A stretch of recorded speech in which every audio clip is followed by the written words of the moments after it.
ARA discusses her uniqueness in the entertainment industry. Can you spell your name in my Yoruba? I dare you, speak my language.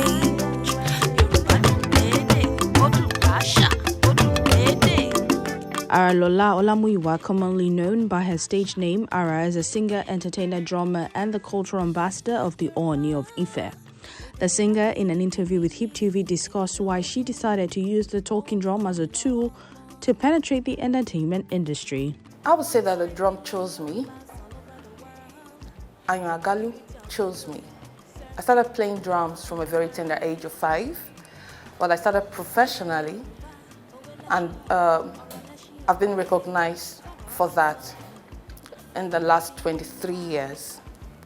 So for me, it's more of a calling than just a musical career. Talking drum was first a means of communication for centuries before it became a musical instrument. It was the sole preserve of men all the while.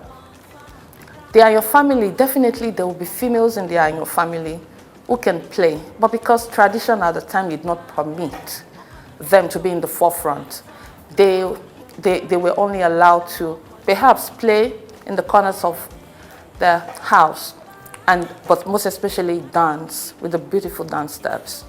It became a musical instrument afterwards, and my humble self became the first woman to, play it not just locally but globally. Now, the talking drum can be used as a form, and it's still being used as a form of communication.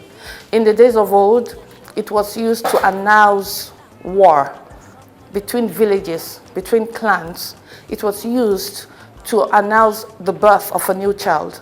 It was used and still being used in the palaces of kings or royal fathers. The talking drum talks to them, wakes them up, announces to them if a visitor is walking into the palace, lets them know when they are, being proactive and that might jeopardize their reputation. The talking drum talks to them and lets them know. If a betrayer walks into the palace, somebody that is known to be a frenemy, like I'll put it, the talking drummer would let the king know that this person that just walked in is not your friend. Now, it's not everybody that can understand the talking drum. Even not all Ayon can understand the talking drum.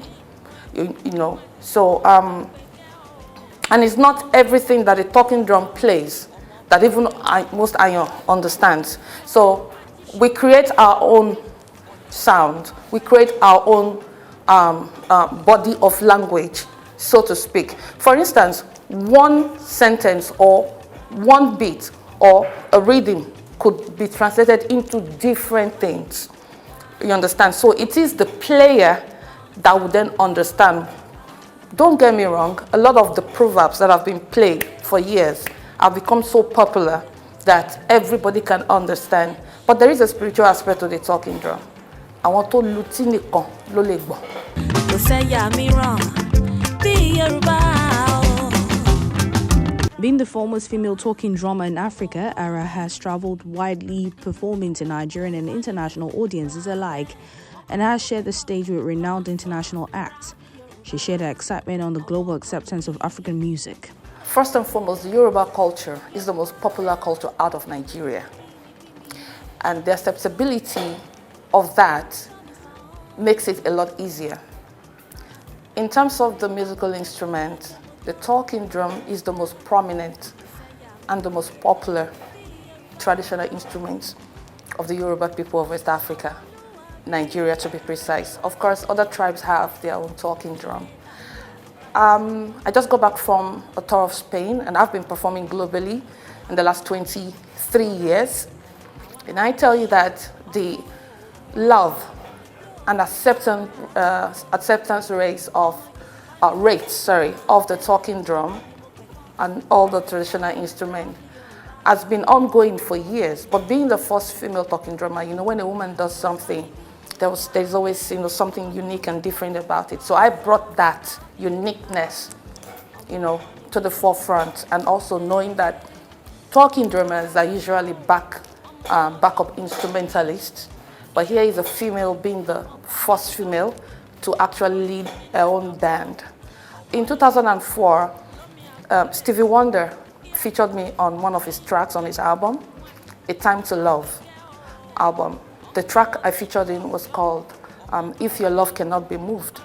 Stevie Wonder featuring Kim Burrell, produced by, I think, Kirk Franklin, and we had Prince, the late Prince, on that album as well. Then Vogue did the backup vocals.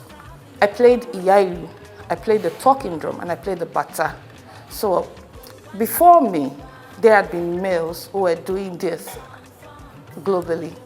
But when I came on the scene, it became more prominent, you know. And so I would say the acceptance rate is quite high and appreciable. You need to see what happened in Spain just by this time last month we were on tour in Spain. 2 hours of performance on stage and the crowd will be yelling, shouting, asking for more. The sound of the talking drum, they danced to it like never before, and that really made us happy.